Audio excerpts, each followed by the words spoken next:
Salve Maria a todos.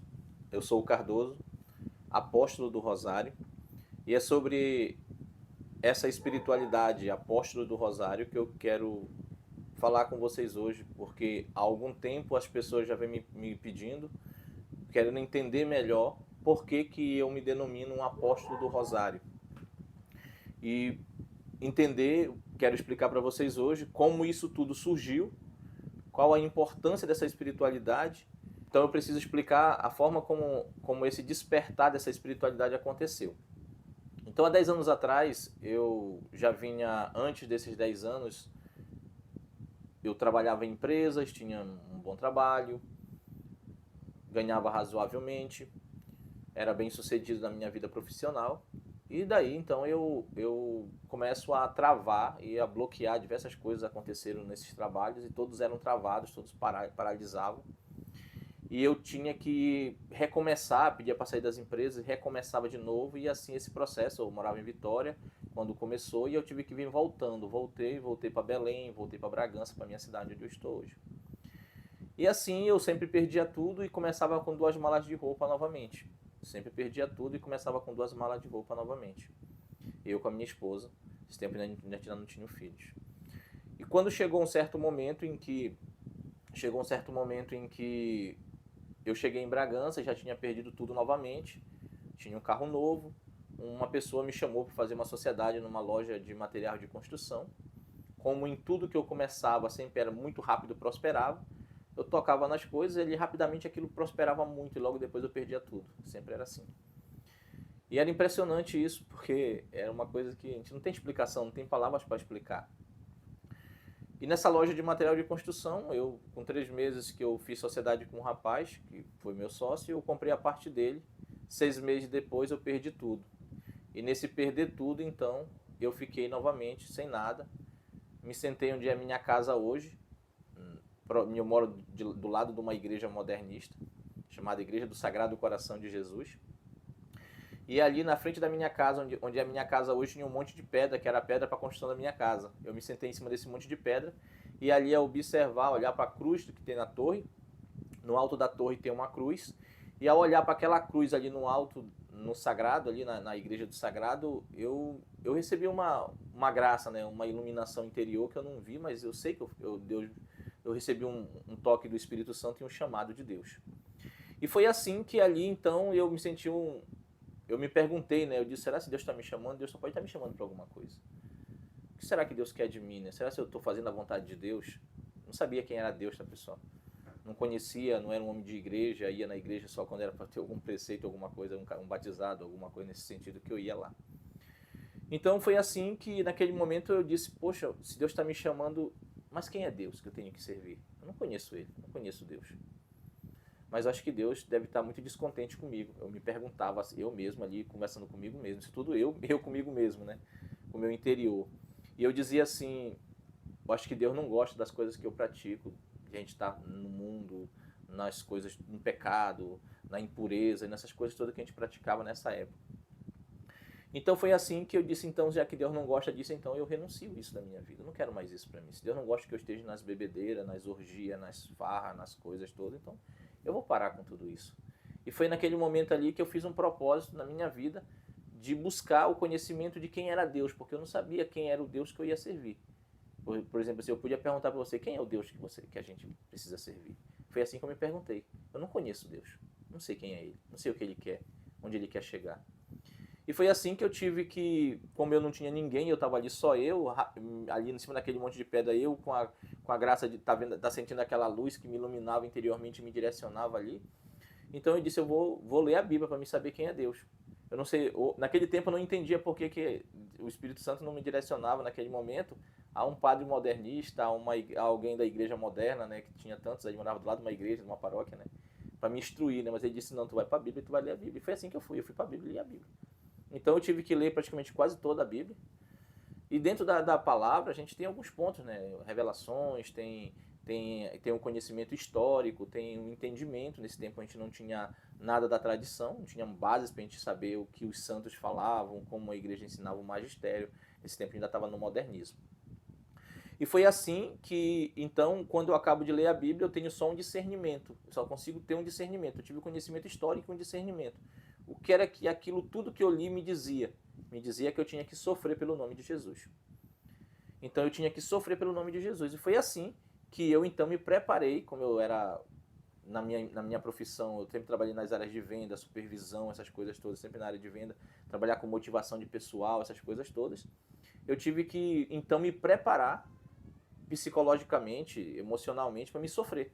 Porque era aquilo que tinha sido dito lá na palavra, assim, aquilo que eu tinha entendido no momento em que eu passo por aquela experiência diante de Deus. Então eu pego, leio a Bíblia e sei que eu tenho que sofrer, então me preparo para sofrer. Eu imaginava que eu ia pegar ali uma surra, apanhar, que nem os apóstolos, porque foi isso que eu aprendi, né? Foi isso que eu aprendi, foi isso que eu ouvi de Jesus, um Jesus que dizia que tu tinha que carregar a tua cruz, um Jesus que dizia que tu tinha que te humilhar, um Jesus que tinha que dar outra face, que tu tinha que sofrer, que tu ia ter aflição, e eu via os apóstolos ali sofrendo, apanhando, então foi assim. E assim foi que eu saio, então começo um processo na igreja moderna, saio desse momento ali que eu entendo quem é Deus, um pouco, dentro daquilo que eu historicamente eu li, e eu vou para, então, buscar, porque chega no Ato dos Apóstolos, você chega ali, você não sabe para onde a igreja foi, não sabe o que aconteceu depois na Bíblia, né? Então eu fui procurar o conhecimento histórico sobre a igreja, para me saber qual era a igreja que vinha desde daqueles atos que estavam ali contidos na Bíblia e vinha até os dias atuais. E foi assim, então, que eu vou estudar a história da igreja, buscar alguns livros que estavam ao meu alcance naquele tempo, e logo eu descubro que a igreja que vinha desde Jesus era a igreja católica. E foi assim, então, que eu então vou para a igreja católica, porque já que eu já sei quem é Deus e a igreja que ele deixou foi a igreja católica, então eu vou para a igreja católica. Só que até então eu não sabia o que estava acontecendo na igreja católica, né? Então, assim eu vou. Procuro um padre modernista, ele me coloca num movimento com menos de 6 meses no movimento, chamado Movimento de Cursilho. Ele praticamente me expulsaram de lá, porque eu comecei a falar umas coisas que não condizia com aquilo que eles já viviam lá há muito tempo, e eles acabaram me mandando embora, para mim não ficar mais junto desse movimento. É como disse o Senhor, um vinho novo não pode ser colocado num barril velho. Porque o barril velho é o coração do homem que há muito tempo está fazendo as mesmas práticas erradas, os mesmos pecados, as mesmas formas erradas. E quando alguém chega com a verdade de Cristo, que é sempre a boa nova, então aquele barril velho não consegue suportar a fermentação do vinho, então ele estoura, como disse o Senhor. Assim as pessoas explodem e nos expulsam e nos mandam embora. E foi mais ou menos assim que eu saí desse movimento chamado Movimento de Cursilho. Porque eu comecei a falar algumas coisas sobre aquelas pessoas que não faziam nada, só ficavam naquelas salas, querendo mandar todo mundo, e eu comecei a direcionar algumas coisas e eles me mandaram embora de lá. Porque não aceitava e não concordava que a gente tem que se você está à frente de uma obra, você tem que ser a pessoa que dá o testemunho dessa obra, não aquele que manda e não faz, né? Mas aquele que faz e mostra como é que deve ser feito. Não vou me prolongar muito nessas coisas, porque eu quero chegar na questão da fundação. E assim, então, eu passo daí, vou para a igreja, volto para minha paróquia do Sagrado, estava na catedral nesse tempo, volto para a paróquia do Sagrado Coração de Jesus, que é do lado da minha casa, e procuro outro padre modernista, e ele tenta me encaixar numa assembleia paroquial em algum desses movimentos, não conseguiu me encaixar em nada, me deu a coordenação da pastoral missionária, porque ele tinha ido numa comunidade e as portas da igreja estavam fechadas, e ele não celebrou missa porque não tinha nenhum fiel na comunidade, na vila, que viesse lá celebrar a missa, uma vila católica, tá? E foi assim que eu fui lá, organizei a primeira missões de evangelizações de porta em porta, e passo o ano todo. No ano de 2015 eu faço 22 missões de evangelizações em toda a diocese, principalmente na paróquia do Sagrado, e evangeliza centenas de pessoas, e isso tudo ainda no modernismo, né? E assim, foi nesse ano que eu recebi então 3 direcionamentos. Vou falar que direcionamentos, alguém vai ficar com dúvida, vai se perguntar, mas mais para frente eu vou explicando como essas coisas se procedem.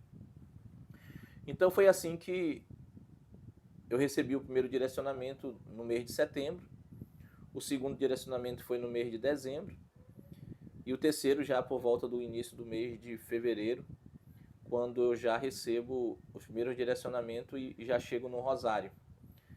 Que é esse direcionamento?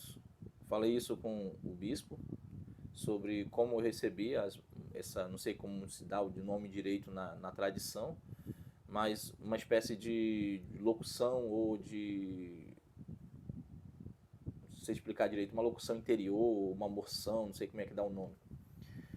Algo desse tipo. Para mim o nome não importa. Para mim o que menos importa é o nome. O importante é o que de fato aconteceu e se isso produz fruto ou se isso não produziu fruto. E foi assim que eu consegui então chegar a esse entendimento que eu havia de fazer algo. Eu não sabia direito o que era que eu tinha que fazer. Mas como foi direcionado que eu tinha que fazer algo, eu humanamente interpretando o que eu recebi, então eu disse, eu vou ter que formar um grupo de pessoas.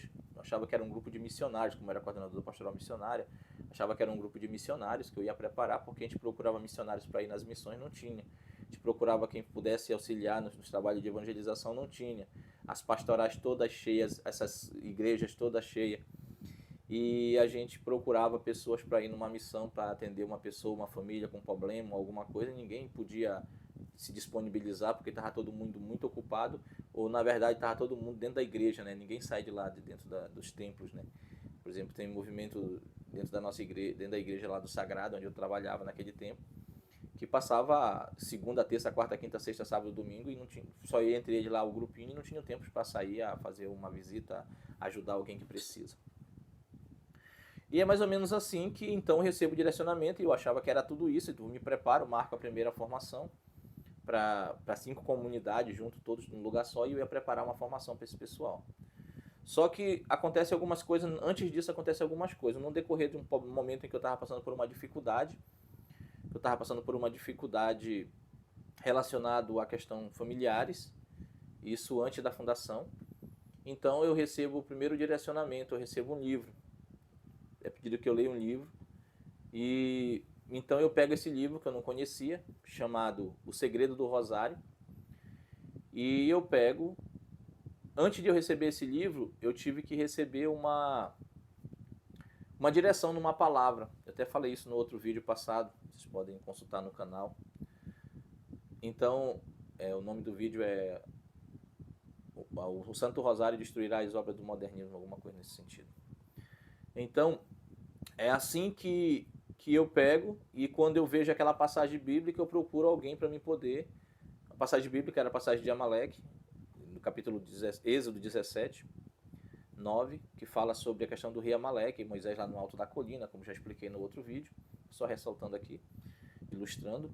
E aí a gente, nesse momento, então, eu sabia que eu tinha que buscar a oração, porque com 3 anos de missão ninguém se convertia, e eu perguntei isso, questionei isso para Jesus e para Nossa Senhora, né? Por que ninguém se converte? Por que as pessoas não mudam de vida? A gente prega, fala, evangeliza, ora nas casas, faz tudo e ninguém se converte. Foi assim que eu cheguei, então, a esse ponto. Então procuro a quem rezasse, alguém que rezasse por mim. Não encontrei ninguém na Igreja Moderna, porque os grupos lá só rezam por eles mesmos, e olhe lá, e nem rezam. E assim foi que eu recebi então o livro do Segredo do Rosário. Isso na vigília, eu recebi o livro 3 dias antes da Quinta-feira Santa, foi na Segunda-feira Santa, da Semana Santa de 2016. Na Quinta-feira Santa à noite eu termino de ler o livro, ou foi na terça-feira, alguma coisa assim. Na Quinta-feira Santa à noite, na véspera da festa da Anunciação do Arcanjo Gabriel, Nossa Senhora. Então eu rezo meu primeiro rosário na vigília ali já de 11 para meia-noite, já terminando por volta depois de meia-noite. Já terminando no dia da Anunciação, que foi no dia 25 de março de 2016. Eu rezo meu primeiro, recebo o livro, então eu decido, eu tinha 3 formas de rezar o rosário. Então tinha, entre as formas, a mais difícil era rezar ele completo, diário. Então como eu optei logo, sempre vou mais na radicalidade, eu optei logo por rezar logo os 3 mistérios diários e pronto, acabou. E fui lá e fiz isso. Rezei os 3 mistérios. Foi o primeiro rosário que eu rezei, foi nesse dia 25 de março de 2016, festa da Anunciação do Arcanjo Gabriel.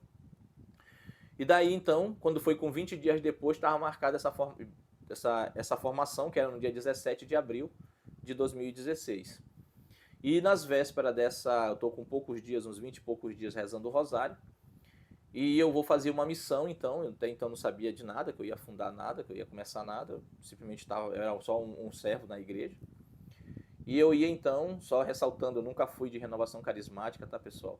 Eu nunca participei desses movimentos todos. A única coisa que eu participei foi nesse movimento do Cucílio, que me expulsaram de lá. Nunca fui carismático, nunca participei, nunca fui lá em ter comunhão com eles, nada. Só pra vocês saberem. Então eu pego, saio ali inicialmente vou pro... Chegando às proximidades do dia 17 de abril, que era depois do dia 25 já de março, no dia 3 eu faço uma missão numa vila chamada Arimbu, onde teve uma missa até recente agora do Bispo Dom Rodrigo, onde ele celebrou com... Até faltou energia e teve que celebrar lá a missa. Então, o que acontece com tudo isso? E lá nessa vila estava tendo um caso específico, assim, uma coisa até um pouco feia de se dizer, mas eu vou contar para vocês entenderem o contexto da coisa. Então, o que aconteceu no Arimbu é que um grupo de meninas tinham feito um rituais de magia para ganhar um jogo de futebol, e elas perderam o jogo e logo em seguida começaram a passar mal, ficaram, vamos dizer assim, endemoniadas. Eram 12 meninas e um rapaz. E justo nas vésperas da missão, isso na sexta-feira, nós íamos fazer missão no Arimbu, de porta em porta, lá como a gente fazia. Nesse tempo ainda era coordenador da pastoral missionária. A gente ia fazer a missão nos dias... Acho que no dia... Chegava lá no dia 3, era o dia da missão, mas a gente chegava lá no dia 2, dia 1º, nas vésperas, né? E isso por volta do dia 30 de março já começou as meninas passarem mal. E eu já tinha que intervir porque quem fez essas coisas todas foi um coordenador de comunidade lá, dessa comunidade católica lá, moderna, que fez o ritual lá para essas meninas junto com outras pessoas. E foi assim que, no final das contas, eu tive que entrar no meio dessa batalha sem saber de nada. Trouxeram as meninas para os padres modernos, os padres não resolveram, disseram que era tudo coisa da cabeça delas, mas não era, tá? Só quem viu, quem passou por isso, as pessoas da comunidade que sabem o que realmente aconteceu. Levaram para outras autoridades da igreja moderna, ninguém resolveu. E as meninas continuavam passando mal. E eu tô lá nesse momento com um rapaz que é até meu compadre hoje, chamado Raimundo. E ele era o vice-coordenador da comunidade, assumiu a comunidade nessa época, e a gente fez a missão. E logo depois começou esses combates espirituais, onde a gente teve que fazer orações por essas meninas, porque na verdade eu não sabia de nada, né? Na verdade, nesse tempo eu era só uma pessoa muito sem conhecimento de nada, mas o Senhor me colocou no meio de uma situação tensa e crítica, né? E aí, enquanto nós estamos ali na região do Arimbu, fica por lá, na semana seguinte, dia 11, eu faço missão de evangelização também numa vila chamada Soares, e depois, no dia 17, que era o outro final de semana, nas vésperas desse final de semana, então eu vou contar o que aconteceu e por que hoje nós somos uma espiritualidade apóstolos do Rosário. E foi assim, então, que chegamos ao momento em que a gente precisava já se organizando para fazer a formação. Tinha feito uma pregação no Arimbu sobre imagens, sobre a igreja, uma defesa da igreja, sobre essa questão de imagem, questão mais protestante, que os protestantes acusam muito a igreja. Fiz uma pregação sobre isso. Uma família protestante que era das igrejas protestantes não foi para um culto que eles organizaram no mesmo dia dessa missão. Foi feita uma pregação em frente a uma casa, eles fecharam a casa, ficaram lá dentro ouvindo, mas ouviram toda essa pregação. E eles acabaram voltando para a igreja moderna nesse tempo, para a igreja católica moderna, essa família. E eu achei aquilo muito interessante, ia fazer uma formação de missionários, que era o que estava marcado para o dia 17, na vila do Canindé. Então eu pego e vou para o Canindé, nas vésperas de ir para o Canindé, nas vésperas do dia 17, na sexta-feira. Então eu disse, eu vou dar para alguém falar sobre o Espírito Santo, falar sobre questões da palavra que ia ser evangelizada, que a gente usava nas missões, e eu vou falar sobre essa parte, que é a parte sobre a igreja. Estou na sala da minha casa, por volta das 3h30, 3 e pouco, não sei que era mais ou menos aquilo, 2h30, 3 horas, estou preparando essa pregação que eu ia escrever no caso. Eu quase não escrevo nada na hora para pregar, eu não escrevo, eu tenho, não sei, não preciso escrever, eu vou lá e pego a passagem de prego. E assim eu estava preparando os escritos, né? Os escritos das passagens que eu ia citar na formação, organizando. Então eu recebo uma palavra. A palavra vem em forma de palavras mesmo, né? Em forma de uma moção, mas eu ouvi como palavra, né? Como alguém falando mesmo. Falou assim, é muito boa a tua pregação, mas fala sobre o tratado. Isso na sexta-feira, antes do dia 17. E eu fiquei com aquela coisa assim, fiquei meio impressionado, já tinha sentido algumas coisas nesse sentido, mas eu não sabia direito o que era aquilo, né?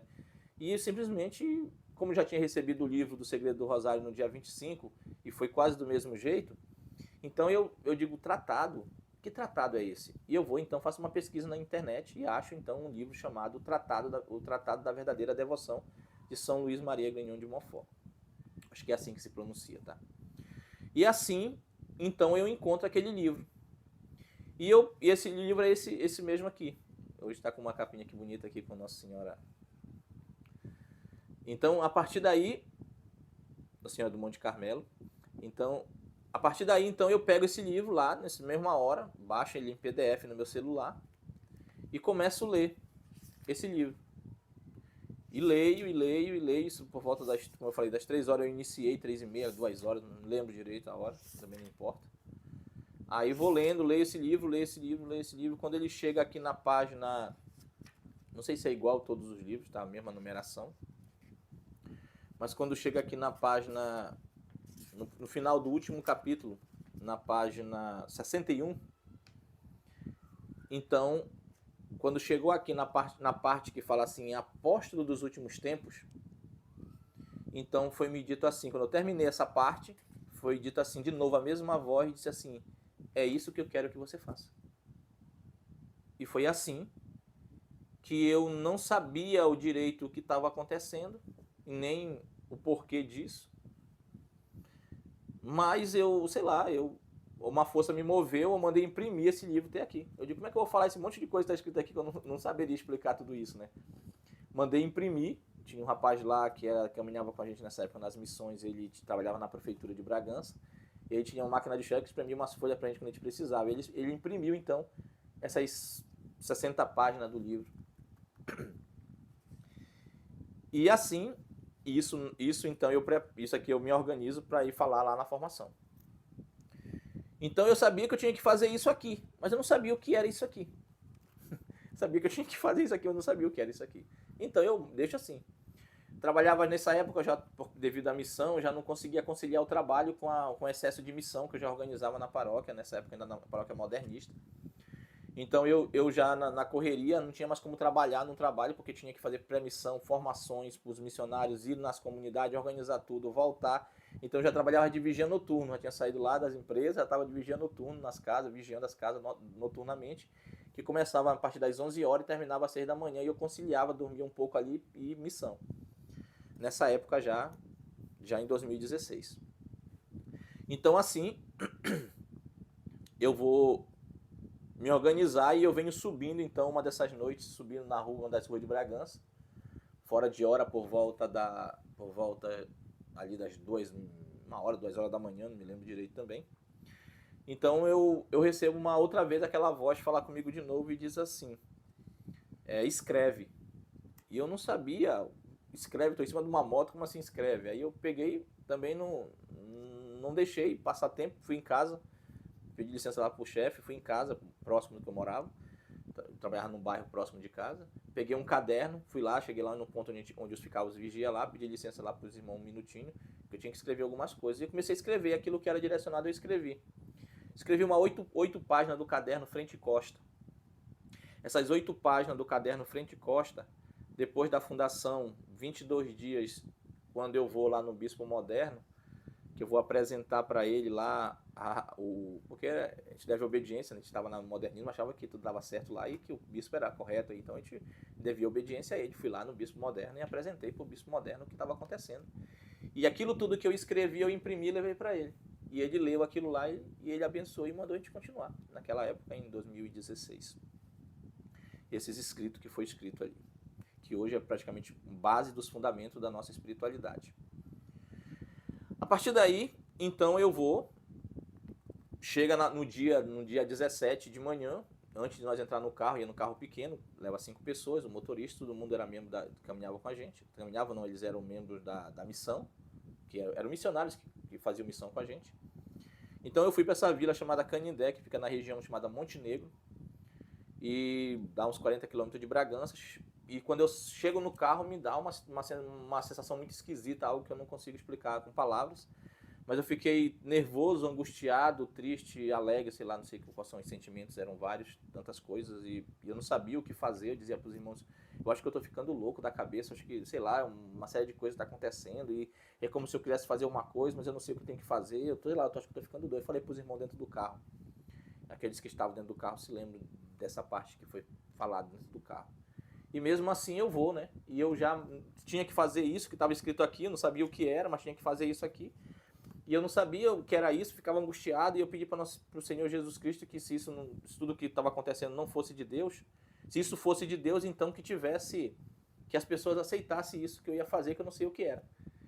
Se isso fosse de Deus, então eu me lembrei daquela passagem que quando o servo de Abraão vai buscar a esposa de Isaac, ele pede, né, que se chegasse lá no poço de água e, e aquela mulher que fosse a escolhida servisse água para ele, para os animais, então ele já botaria um anel no dedo dela, que seria essa. Então ele chegou lá, a Rebeca fez isso, então a Rebeca foi com ele, escolheu ela e tudo mais.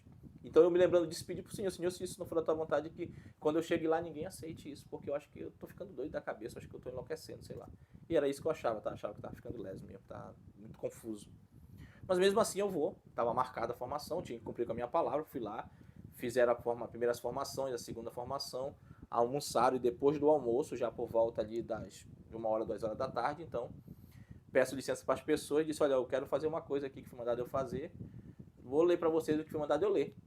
E eu peguei o livro do tratado e li, todo o livro. Fui lendo, você me espera aí que eu vou ler para vocês o que mandaram eu ler. Li, quando chegou aqui na parte que diz assim, apóstolo dos últimos tempos, né? Tô pegando aqui meu crucifixo aqui no bolso.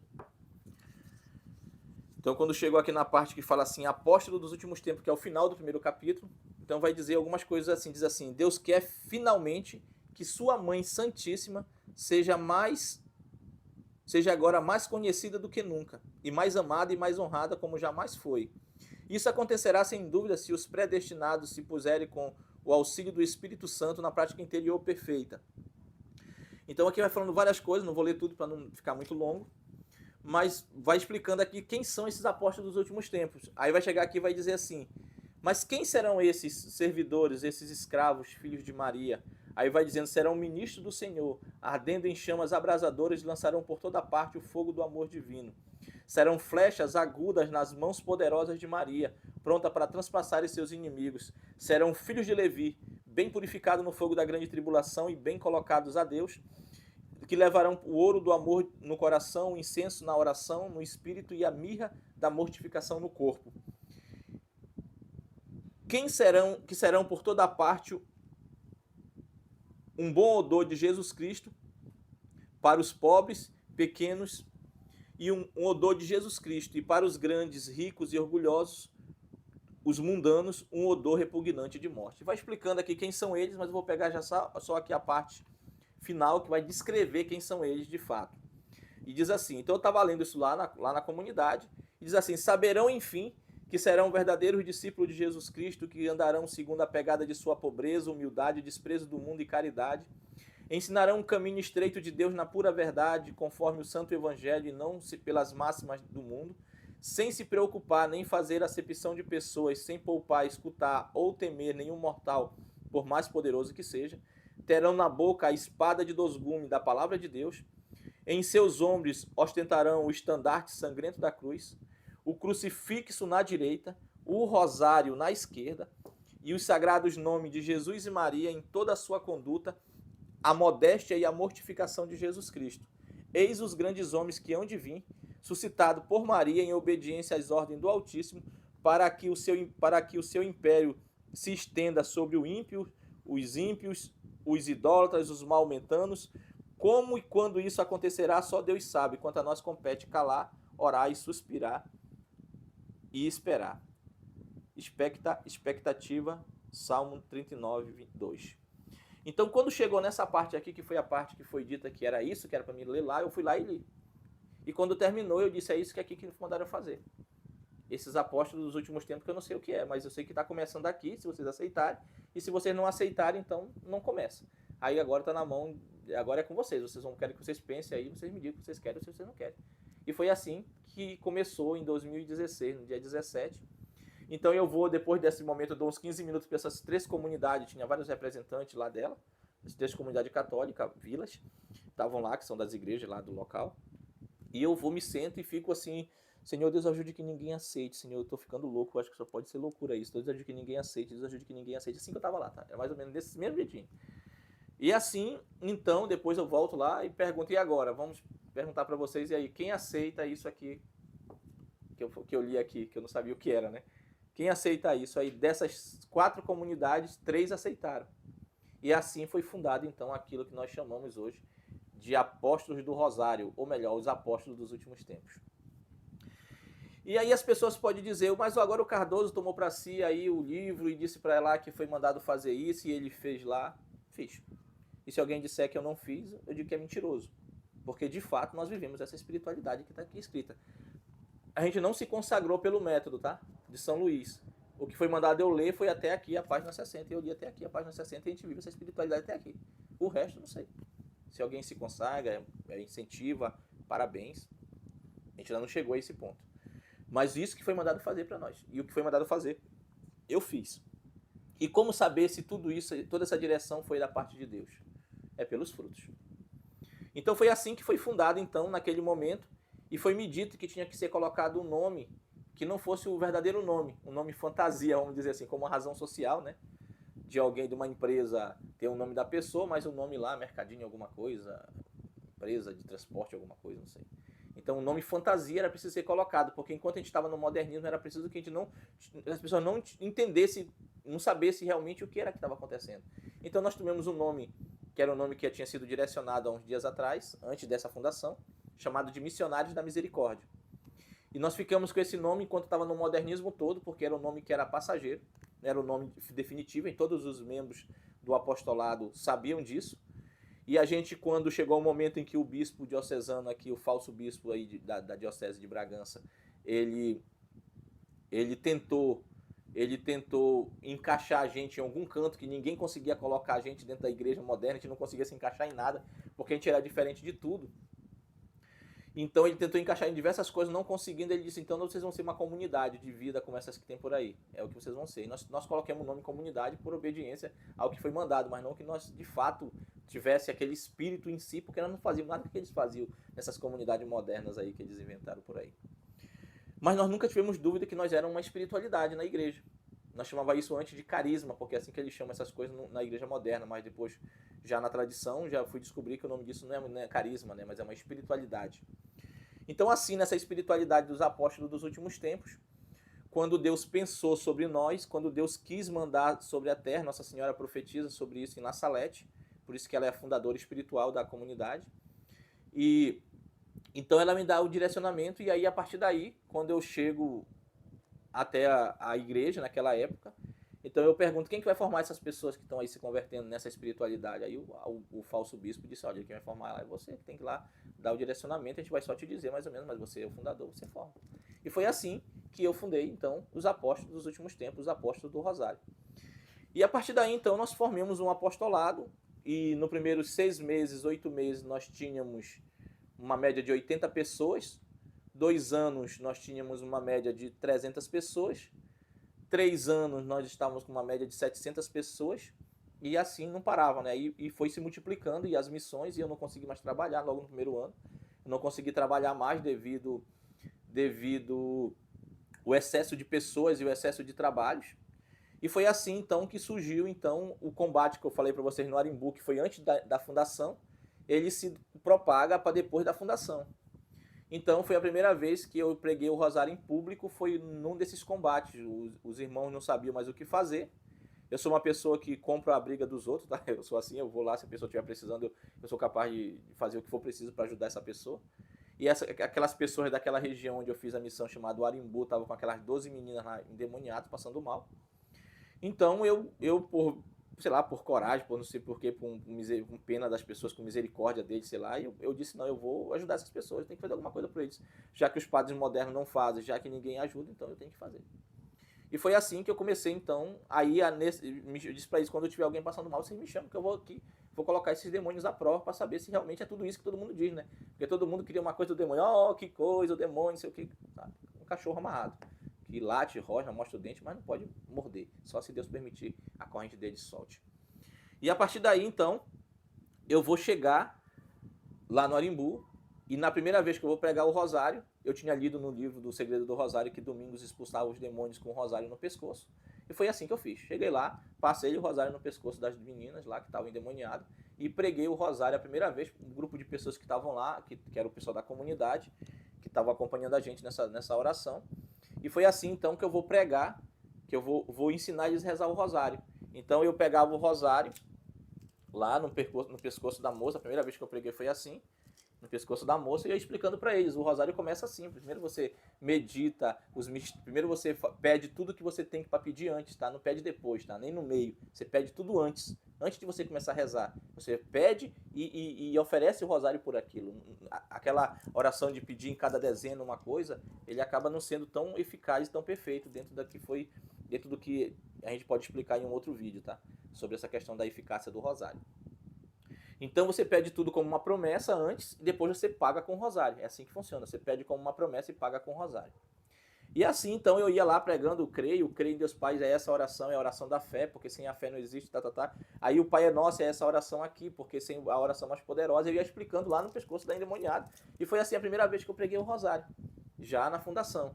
Então, ali, quando eu tô numa parte, foi me direcionado que o demônio ia sair do corpo daquela moça naquela parte do rosário. Naquela parte, quando chegou ali naquela certa parte do rosário, o inimigo então libertou aquela moça. Ela voltou à normalidade, como nada tivesse acontecido, conversando, brincando com todo mundo, normal, como se nada tivesse acontecido. Mas antes disso, ela estava lá com uma voz furiosa, com os olhos daquele jeito que você já deve ter saber. Não é daquele jeito dos filmes não, tá? Pelo amor de Deus, aquilo é só ficção. É uma coisa feia, mas não é uma coisa de outro mundo, tá? E foi assim, então, que eu começo então, a pregar o rosário dentro da espiritualidade e ensinar aos irmãos o caminho do rosário. Então, 3 anos antes, quando eu me converto até a fundação, no dia 17 de abril, que na verdade a fundação começa já no dia 25 de março, quando eu recebo o rosário, depois desses primeiros 3 anos, ninguém se convertia. E depois que eu recebi, então, a espiritualidade, que eu comecei a ensinar aquela espiritualidade dos apóstolos dos últimos tempos, que eles usam o rosário na esquerda, né? Por isso que todos os membros da espiritualidade usam o rosário. Então, foi assim que a gente, então, foi propagar. Então, quando uma pessoa que tinha ouvido muitas vezes a palavra não se convertia, bastava a gente ensinar ela a rezar o rosário e ela mudava de vida. Era automático aquilo, né? A pessoa não se convertia de jeito nenhum, falava de todas as coisas que pudesse falar, de fé, de tudo, ela não mudava de vida. Pregava o rosário, ela começava a rezar, ela mudava de vida. E foi assim que eu entendi a importância do rosário. E foi assim que depois de muito tempo, a gente meditando, a gente vai entender o que Deus pensou para a igreja. Num tempo em que a igreja estava totalmente já ofuscada, que estava eclipsada, que estava passando por todas as dificuldades, que estava passando em plena apostasia. Então, que Deus mandaria a igreja para dar uma resposta, né, naquele momento à igreja, né? E assim ele mandou, através tanto das profecias de Nossa Senhora, como das profecias de São Luís Maria Grignion de Montfort, ele mandou umas pessoas chamadas apóstolos dos últimos tempos.